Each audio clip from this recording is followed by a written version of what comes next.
బ్రిటన్కి సంబంధించిన top seeded tennis player Emma Raducanu గారికి చాలా చేదనుభవం ఎదురైంది. తనని ఎంతకాలంగా వేధిస్తూ ఫాలో చేస్తూ చివరికి తన ఇంటి దాకా వచ్చి తన ఇంట్లో సామాన్లను కూడా సొవెనీర్ లాగా తీసుకుపోయిన ఒక వ్యక్తి.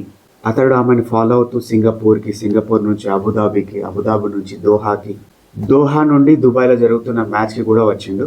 ఆమె ఒక రెస్టారెంట్లో ఉన్నప్పుడు తన సెక్యూరిటీ కానీ తన కోచ్ కానీ లేని సమయం చూసి తనతోటి చాలా బ్యాడ్గా బిహేవ్ చేసిండు.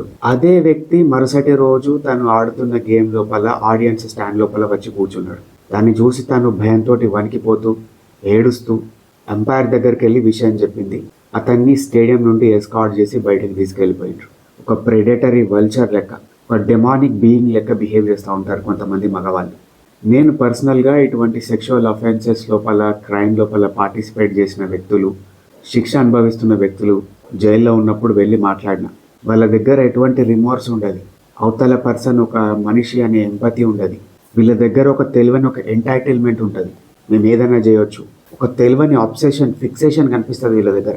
ఇటువంటి చేదు సంఘటనలు కొంతమంది ఆడవాళ్ళు అంతా ఈజీగా మర్చిపోలేరు. ఒక లైఫ్ లాంగ్ ట్రామా ఇస్తాయి.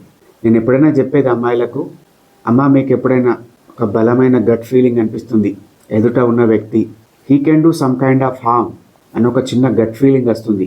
వచ్చినప్పుడు మీ గట్ ఫీలింగ్ని బలంగా నమ్మండి. కొన్ని బౌండరీస్ సెట్ చేసుకోండి. అటువంటి వ్యక్తులకు దూరంగా ఉండండి. Because they can destroy your life. Never underestimate your gut feeling. మీరు ఇటువంటి వేధింపులకు గురవుతూ ఉంటే దాన్ని డాక్యుమెంట్ చేయండి. వీడియో ద్వారా, ఆడియో ద్వారా ఏదైనా కొద్దిగా ఎవిడెన్స్ గ్యాదర్ చేసుకోండి.